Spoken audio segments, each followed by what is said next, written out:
There are games you play, and there are games you live with for a while afterwards. Not because they were perfect, not because they blew your mind with revolutionary mechanics or flawless design, but because something in them felt honest. Because somewhere, hidden in the middle of the mess, in the cracks between story missions and side quests, you find a piece of yourself reflected back.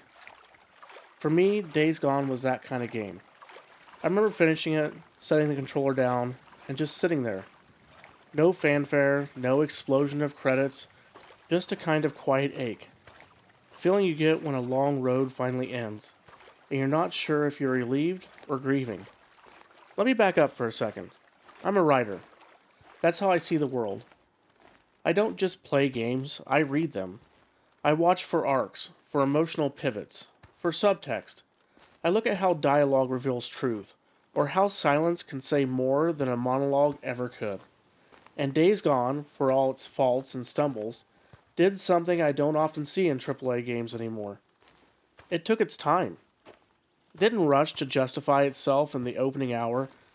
It didn't feed you flashy spectacle just to earn your attention. Instead, it did something far riskier. It let you sit in the pain. It let you live in a character who wasn't a hero, wasn't a leader, wasn't even particularly likable at first. Just a man named Deacon St. A man with too much grief and not enough reason to keep going. And yet he did. He kept writing. Not because he had a grand mission, but because he didn't know how to stop. That's what pulled me in. You see, most post-apocalyptic stories are obsessed with the collapse of the world, but Days Gone is about the collapse of a man, and whether there's anything left to rebuild afterward. It's a game about loyalty, and about what it costs to keep a promise long after the person you made it to is gone. It's about how memory can become a prison, and how love, twisted by time and desperation, can become something feral, something you chase even if it kills you. There's a moment early in the game, maybe you missed it, where Deacon visits an old cemetery. It's raining, the sky is iron gray, and all he does is kneel beside a grave and talk. Not to us, not to the world, just to the memory of someone he lost. That moment isn't loud, but it's real. It's something you'd find in a novel. One of those quiet chapters where plot takes a back seat and you're just left alone with someone's grief. That's what this game gets, right? It gives you silence. It gives you stillness. And in a medium that's always moving, always yelling, always trying to be bigger, better, louder, Days Gone dared to be tired. Tired like its protagonists. Tired like the forests you ride through, the ones that still burn at night because no one's left to put out the fire. Tired like a world where the dead outnumber the living, and the real threat isn't the freakers in the dark, but the things we carry inside us. So no, this video isn't a gameplay review. I'm not going to break down skill trees or bike upgrades. This is about the story, the characters, the raw, rusted heart at the center of the game. Because as an author, what interests me isn't about what happens. It's why it matters. And to me, Days Gone matters. This is the kind of story I think we need to talk about more. The ones that aren't clean, the ones that meander, the ones that bleed. This is my breakdown of Days Gone from a writer's chair, through a cracked screen and with a heart still haunted by the road not taken. If you write long enough, you start to recognize a certain kind of character, the kind that doesn't fit the mold, the kind that isn't easy to like or even easy to follow, the kind that isn't built to sell, but to haunt. That's Deacon St. At first glance, he reads like a cliche.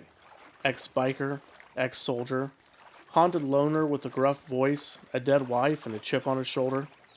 You've seen 100 of him before, right? But Days Gone doesn't treat him like a trope. It treats him like a wound. A living, bleeding, open wound. One that never quite heals. And that's where the story begins. Not with Deacon saving the world, but with him refusing to accept it's already gone. When we first meet him, he's not trying to rebuild civilization. He's not rallying survivors or finding a cure. He's trying to outrun the past, 1 mile at a time. And here's the thing most people miss. He's not looking for hope. He's looking for pain. He stays on the road because he doesn't know how to stand still without falling apart. He hunts freakers not just for money or revenge, but because the violence drowns out the silence. The silence where Sarah used to be, where Boozer's laughter used to be, where he used to be. From a narrative perspective, that's bold. You're not asked to admire Deacon.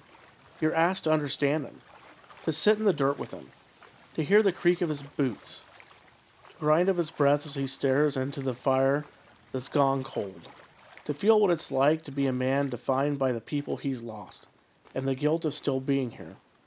That kind of storytelling takes restraint. Because you don't get neat exposition dumps. You get fragments, pieces of a broken man scattered across long roads, muttered monologues, half-finished prayers at gravesides.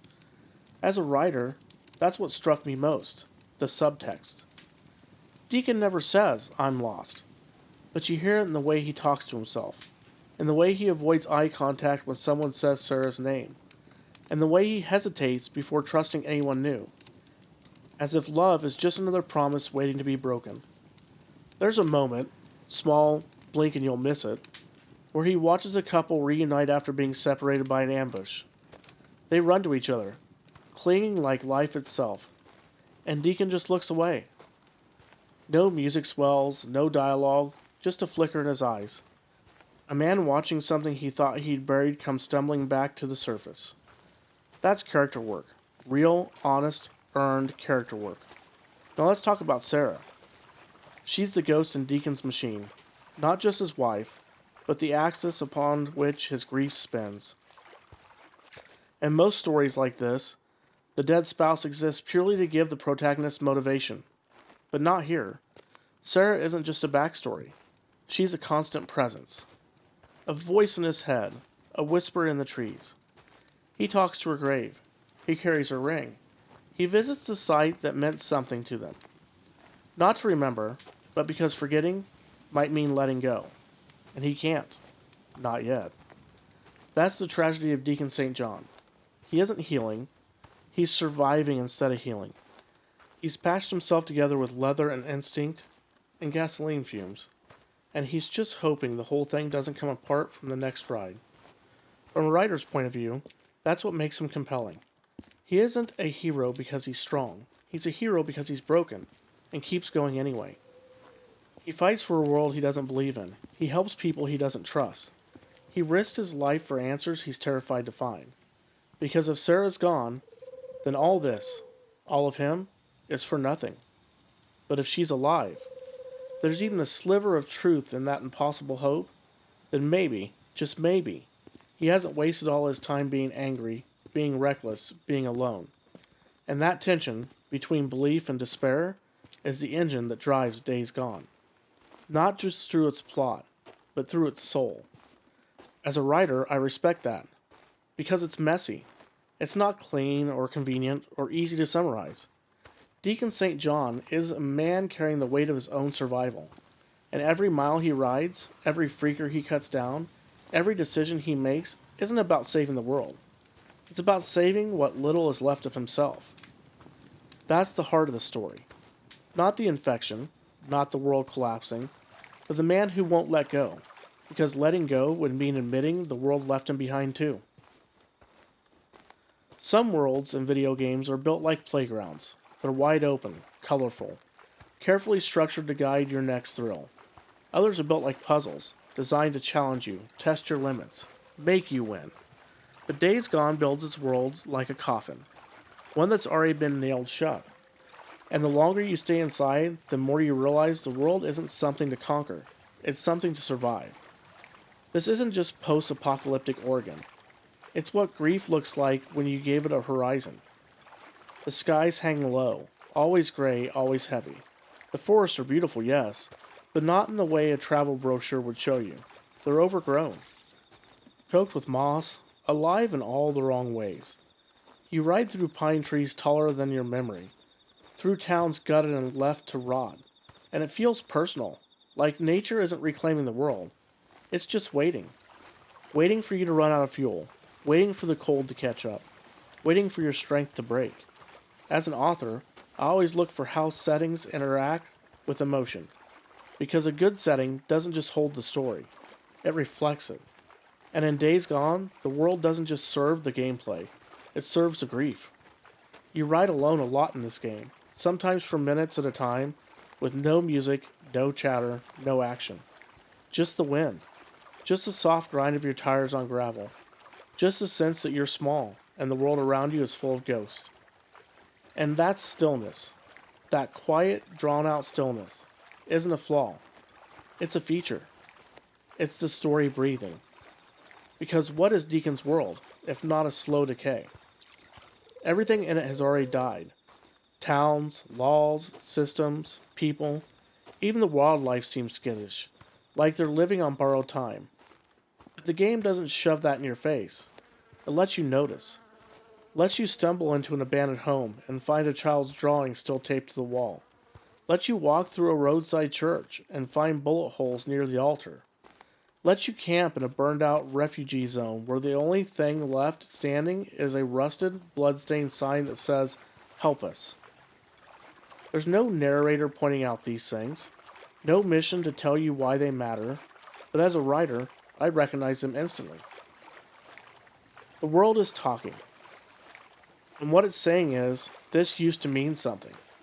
Then it asks, does it still? This is the kind of world that speaks in the past tense, and that's why, from a narrative standpoint, the open world design here is so important. Not for content's sake, but for tone. Because Days Gone isn't a linear story about fixing the world. It's a wandering one. A story about how far you'll go to find meaning in a place where everything meaningful is already buried. That sense of drift is important. It mirrors Deacon's own directionless grief. He isn't moving towards something, not really, not until much later. He's just moving so he doesn't have to stop, and the world allows that, encourages it. It's vast, broken, silent enough to let your thoughts get loud. As a writer, I kept noticing how empty this world feels. Not in a lazy way, in a deliberate one. It's the kind of emptiness that reminds you of a funeral long after it's over. The guests have left, the flowers are wilting, and you're still standing there, wondering why you're the one left to clean up the mess. Even the sound design leans into this. The way the engine sputters, the distant howls at night, the crows circling above when you approach a corpse pile. It's all writing, in its own way, just done without words. And then there's the weather. I know that sounds like a weird thing to bring up, but as a storyteller, weather is often symbolic. Rain equals sorrow, fog equals confusion, storms equal chaos. In Days Gone, the weather system changes the tone of everything. Riding through a forest in the morning mist feels introspective, like Deacon might finally face what he's been running from. That same ride during a downpour, it feels like he's drowning again. Riding not to escape the freakers, but to escape the weight of his own memory.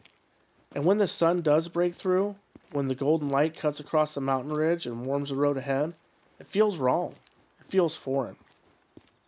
Because this isn't a world where things are supposed to get better. And that's what makes those rare, beautiful moments so powerful. Because they aren't hope, they're haunted. They're reminders of what's gone, not what's to come. In good writing, setting is never just backdrop, it's character. It shapes the protagonist, just as much as the plot does. And in Days Gone, Oregon is more than a location. It's Deacon's mirror. Rotting, beautiful, unpredictable, and not quite dead. You don't ride through this world to get to the next quest. You ride through it to feel it. And what you feel is everything Deacon won't say out loud. No character exists in a vacuum. Even the loneliest men carry shadows, echoes of people they used to be, and the ones who loved them before they forgot how to love themselves. For Deacon St. John, that echo sounds like a woman's voice, a friend's laughter. It sounds like Sarah and Boozer. And if the first act of Days Gone is about loss, then the second is about what survives after. From the very first scene, when Deacon chooses to put Sarah on an evacuation helicopter, promising he'll follow, we understand something simple but devastating. This is a man who failed to protect the only person who made the world make sense. And that failure doesn't just live in his memories, it rides with him. He talks to her to her grave. He revisits the old cabin where they once lived. He carries her ring like a sacred relic, even when he claims he's moved on. But here's the thing. Deacon isn't mourning a person. He's mourning a promise. The promise they'd build something together. That all the pain, all the distance he put between himself and the world was worth it. Because she'd be there in the end of it. As a writer, that's rich ground. Because love in this world isn't romantic. It's not soft or sweet. It's feral. It clings, it bites, it burns. And Sarah isn't just a memory. She's a destination. The faint light at the end of Deacon's crumbling tunnel. And when he finds out she might still be alive, he doesn't react like a hero filled with hope.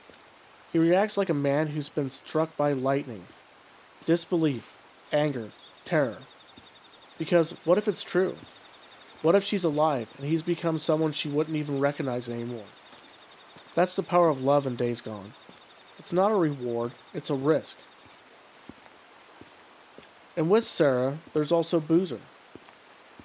In a lot of games, the best friend character is there for banter, a sounding board. But Boozer is more than that. He's the last living thread Deacon has to who he used to be. They're not just friends, they're brothers in a way trauma forges bonds stronger than blood. They've killed for each other, ditched each other back together, drank themselves stupid when the world ended. But Boozer is a mirror. He's broken too, and he handles it differently. Where Deacon runs, Boozer tries to endure. He stays at the farm, tries to make something last, tries to believe that even in hell, there's a place to build. The way Deacon handled Boozer's injury, the amputation, the aftermath, the guilt, is some of the best emotional writing in the game. Because Deacon doesn't say he's afraid to lose Boozer, but you hear it. In the urgency of his voice, in the way he lashes out at Doctor, in the way he rides harder, pushes farther, risks more. Because Boozer is all he has left, and Deacon's already failed one person he loved. He won't do it again. There's a mission that stuck with me. And if you're a writer or a reader, maybe it'll stick with you too. It's the one where Boozer gets drunk and tries to walk home. Back to Farewell. Back to before. He wanders out in the wilderness like a ghost chasing his own memory. And Deacon finds him just in time. Almost surrounded by a horde. Drunk, rambling, defeated. And the way Deacon talks to him in that moment, he's not angry. He's scared. Scared that Boozer will do what Deacon himself has almost done 100 times. Give up. Because in this world, grief doesn't kill you in one clean cut. It wears you down, until one day, you stop moving long enough for the dark to catch up. That mission, drink himself to death, isn't just filler. It's the game showing us that even the strongest survivors fray, that even loyalty has its breaking point, and that love, brotherly or romantic, isn't always enough to save someone. But it's worth trying.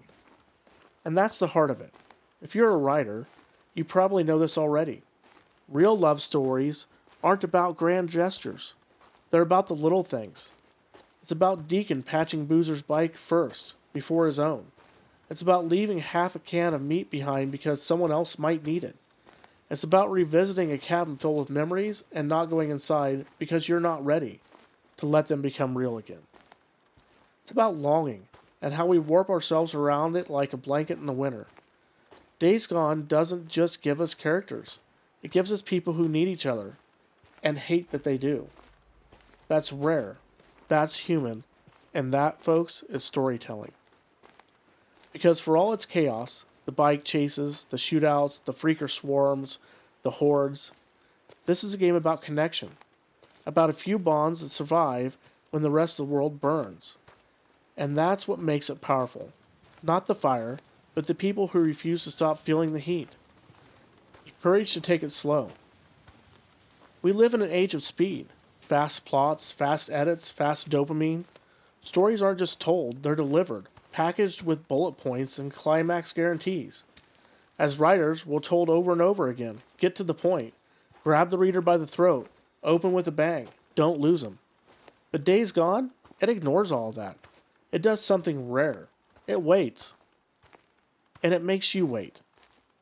It asks the audience to sit in discomfort, to wander, to ride through fog for an hour without a single plot revelation, to accept that meaning doesn't arrive on a schedule. And that's where it loses some people, because Days Gone isn't in a hurry to impress you. It's in a slow, aching conversation with your patience. Let's talk about structure. If you broke this game down to acts, the way you would a novel, you'd notice something unusual. The first act doesn't really end until you're dozens of hours in. There's no early defining, inciting incident that flips Deacon's world upside down, because it already is upside down.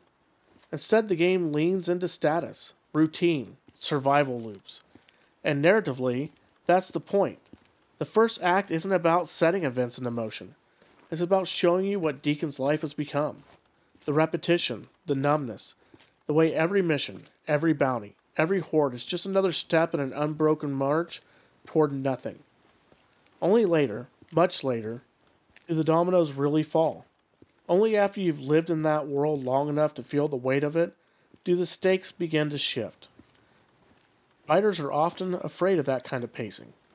They worry readers or reviewers will get bored. But sometimes boredom is the soil where tension grows. Because by the time things start to change, by the time you hear Sarah might be alive or Boozer's condition begins to spiral, you're invested. You've walked those roads. You've hunted in those woods. You've listened to Deacon mutter grief for hours, not minutes. And so when the story begins to accelerate, it hits harder. Because it's not spectacle you've been waiting for, it's meaning. Let's be clear, the structure isn't perfect. There are pacing issues. Some story beats feel lost under the weight of fetched quests and repetitive combat. The middle sags, some dialogue repeats, some arcs stretch too long. But from a writer's perspective, those flaws are symptoms of ambition. This isn't about a game trying to tell a tight, linear story. It's trying to simulate what grief and survival feel like, which means repetition. It means waiting. It means wandering without purpose, because that's what Deacon is doing. The danger in most open world storytelling is fragmentation. Too many side distractions, too little emotional thought line. But Days Gone avoids that, mostly through one clever trick. Deacon never really forgets why he's doing what he's doing. Even when you're clearing out nests or saving a hostage, the weight of Sarah, of Boozer, of who he used to be, it never leaves the frame. There's always that ring in his pocket, that burnt down church, that flicker of memory, and that creates what I'd call narrative resonance. It's not about whether the mission is plot relevant. It's about whether the mission feels like it belongs to the same emotional story. And in Days Gone, most of them do. The game isn't just built like a blockbuster, it's built like a journal. A slow, scattered series of days written into grease, blood, and dust. And that can be disorientating. As a writer, I kept waiting for the clean arc, the midpoint twist, the tight escalation, the three-act structure, neatly folded and pinned. But Days Gone doesn't fold. It sprawls. And that's where its emotional power comes from. It's not about what happens next. It's about how long can someone carry the weight of what already happened. That's not easy storytelling. It's not clean. But it's human. Think of the way the game handles reveals. Sarah's survival isn't announced with a cutscene cliffhanger. It's hinted at, whispered. Treated not like a twist, but like a possibility that aches more than it excites. Because from Deacon's point of view, hope isn't joyful. It's terrifying. It means he might have to feel again. And when they reunite, finally, painfully, the game doesn't throw fireworks. It just gives us silence. Awkward tension. Two people trying to bridge the years that tore them apart, unsure of who they've become. As a writer, that's pure gold. Because it means the story isn't about events, it's about damage. And healing from that damage doesn't follow act breaks, and comes in moments, soft, jagged, and complete. So what did we learn? We learned that sometimes pacing isn't about motion, it's about presence. Letting the audience live inside a character's pain before asking them to root for their redemption. We learned that structure can bend to theme, that the shape of a story can mirror the soul of its protagonist. Deacon is lost, so the story wanders. Deacon is numb, so the tension builds slowly, like a fire you forgot you lit until it's suddenly raging behind you. In most games, time is the enemy, but in Days Gone, time is a medium. Because if you want someone to feel the ache of a world that's already ended, you don't rush them through it. You make them sit and wait and wonder if they'll ever feel warm again. Most apocalyptic stories give us monsters. Flesh-hungry freaks, mutants, raiders, bandits. Days Gone has those too, and swarms so thick they turn the ground into a living tide. But here's what matters more than the gore. This isn't a game about fighting monsters. It's a game about facing ideologies. Because long after the collapse, people are still trying to make sense of the world, still building stories around the ruin. And those stories, not the freakers, are what Deacon has to survive. As a writer, this is where things get sharp, because you're not just talking about villains. We're talking about worldviews and conflict. Ideas wrapped in skin. People clinging to meaning, even if they have to set the world on fire to keep it warm. Let's start with the Rippers. Led by a man named Carlos, who we later learn is Jesse, a former friend of Deacon's, this isn't just a cult, it's a manifesto. The Rippers believe that pain is the only truth left. That to transcend the past they must become like the Freakers. Mindless, burning, empty of memory. And that's not just insanity, it's strategy.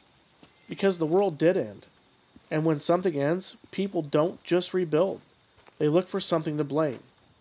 The Rippers found their answer in fire. They burn themselves to strip away identity. They reject names, families, civilizations. And they believe suffering is sacred. Now, from a writing standpoint, the brilliance of the Rippers isn't their brutality. It's how close they come to Deacon's own mindset. Think about it.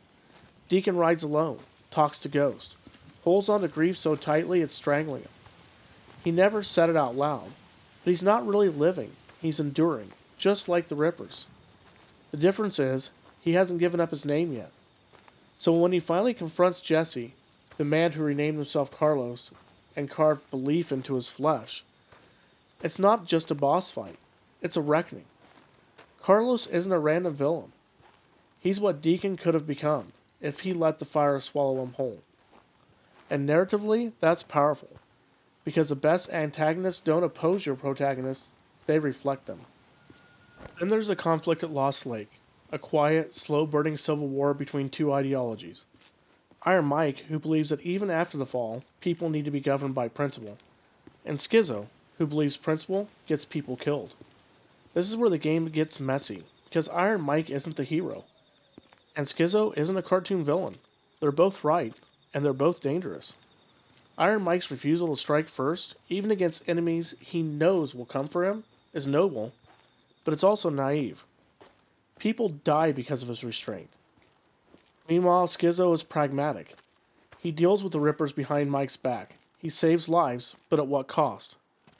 And Deacon is stuck between them. This is important because it's the first time Deacon's story shifts. Up till now, he's just been surviving, but at Lost Lake, he's forced to take a side. He can't just be a drifter anymore. He has to stand for something. And that's what makes this arc so good, from a writer's point of view. Because it's not about defeating a bad guy, it's about making a moral choice. A flawed, gray, painful choice. Do you believe in community even if it means trusting people who have betrayed you before? Or do you cut them loose and stay alive? There's no easy answer, just consequences. That's mature storytelling. That's earned conflict.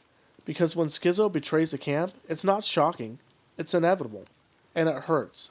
Not because you didn't see it coming, but because you did and couldn't stop it. Another group in the background of everything is Nero, the government agency that failed to stop the collapse and then vanished. But then they started creeping back in behind white hazmat suits and helicopters. Nero doesn't operate like other factions. They're not loud, they're curious. And that's more terrifying, because while everyone else is scrambling for meaning, Nero is studying it. Watching the Freakers evolve, observing from the sky like gods too tired to intervene. They represent something very specific, the system. A cold, bureaucratic engine that outlives its purpose and keeps spinning anyway. From a writer's standpoint, Nero is what I call a background antagonist. Not a villain you fight, a force you feel. A reminder that the world didn't just collapse, it was managed into failure. And Deacon doesn't know what to do with that. He can kill freakers, he can burn Ripper camps, but he can't punch a surveillance drone. He can't stab a lie told from 30,000 feet. And that helplessness, that sense that someone still has power and won't use it to help, is what gives Nero its bite. Now here's a part that hits the hardest as a writer. Deacon doesn't defeat these ideologies with force. He defeats them by refusing to join them. He doesn't become a Ripper, he doesn't help Schizo, and he doesn't become a tool of Nero. Well, after he finds his wife. He stays himself. Angry, messy, wounded, but true. And that's rare in stories like this. Most games want your protagonist to grow in clean, digestible arcs. But Deacon doesn't become something new. He becomes something honest. A man who can finally choose principle over vengeance. A man who can choose loyalty even when it hurts. A man who learns that survival isn't enough, and you have to decide why you want to keep going. And that choice, that rejection of the chaos around him, is the victory. Because in a world of broken ideologies, the only one that matters is the one you built for yourself. The end of the road isn't the end of the story. So much of Days Gone is about endurance, not victory, not salvation, just getting through. You ride because there's nothing else left to do. You fight because the quiet is too loud. You survive because dying would mean accepting that everything you've done, everything you've lost, was for nothing. But eventually, the road does end. Not with a bang, not with fanfare, just the next chapter. And for Deacon St. John, that chapter begins not with finding something new, but with getting something back. When Deacon finally finds Sarah alive, not dead, not a hallucination, not a dream, it's not what you expect. There's no joyful reunion, no soft focused music cue, no embrace that undoes the pain. Instead, there's distance, years of it, hurt, change, survival in different directions. Sarah isn't the woman Deacon remembers. She's harder, quieter, cautious. She lived through her own hell, and she didn't have him to lean on. And Deacon? He's not who she remembers either. That's the heartbreak of it. Because so much of Deacon's motivation was built around a version of Sarah that only existed in his mind, in his memory. And when they reunite, he realizes she didn't wait for him. She didn't need him to keep going. The truth is devastating and freeing, because it forces Deacon to confront a question no one ever wants to ask. What if the person you were fighting for doesn't need saving? As a writer, that's one of the most powerful pivots in the entire game. Because now, Deacon isn't just dealing with grief. He's dealing with redefinition. He has to accept that love isn't about returning to what you had. It's about learning who someone has become. And in that quiet, messy, emotionally fraught space, there's real healing. Not perfect, not clean, but earned. The final stretch of Days Gone could have easily slipped into familiar territory. Final boss, big battle, save the world. But it doesn't. It doubles down on its own soul. Even as tensions rise, even as Deacon fights to bring Sarah out of the militia's grip, the story never becomes about saving the world. It's about choosing to live in it. Together. Sarah is a scientist. She still believes in restoring something. Maybe even curing the infection. And that belief isn't magical. It's not presented as a golden fix. It's shown as hard, backbreaking, gritty work. The kind that takes more than love. The kind that takes hope. And the choice to keep fighting even when it seems pointless. And Deacon finally decides to fight with her. Not just for her. That distinction matters. Because so much of his journey has been about doing things alone. But now, for the first time, he's partnering. Not leading, not protecting, partnering. That's what redemption looks like here. Not being forgiven, not making everything right, just deciding that maybe you're not broken beyond repair. Maybe there's still something worth building. Let's not sugarcoat it. The world is still broken. The freakers still roam. People still die. The war isn't over. But Deacon and Sarah go back to their cabin. The same one where so many memories lived and nearly drowned them.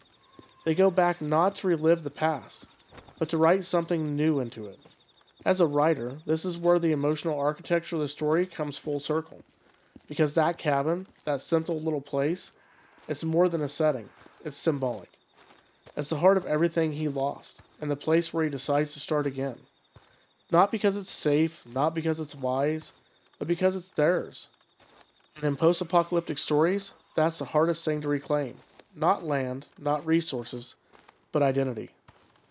It's the thing I love most about how Days Gone ends. It doesn't wrap everything up. It doesn't kill every villain. It doesn't solve every mystery. It doesn't cure the virus. But the story was never about that. It was about Deacon. And Deacon was never trying to save the world. He was trying to find a reason to stay alive in it. And that's why this story hits so hard. Because it understands that closure doesn't mean resolution. Closure means acceptance. It means carrying your pain, not burying it. It means sitting beside the person you love and saying, "We didn't get the world we wanted, but we're still here. Let's make this enough." And if that's not redemption, I don't know what is. We end not with a victory, but with a choice. To live, to love, to build something small in the ruins. Not because it will last forever, but because your memories will. Ladies and gentlemen, I appreciate you listening to this author's perspective. If you like the video, please like and subscribe to the channel, and we will catch you next time.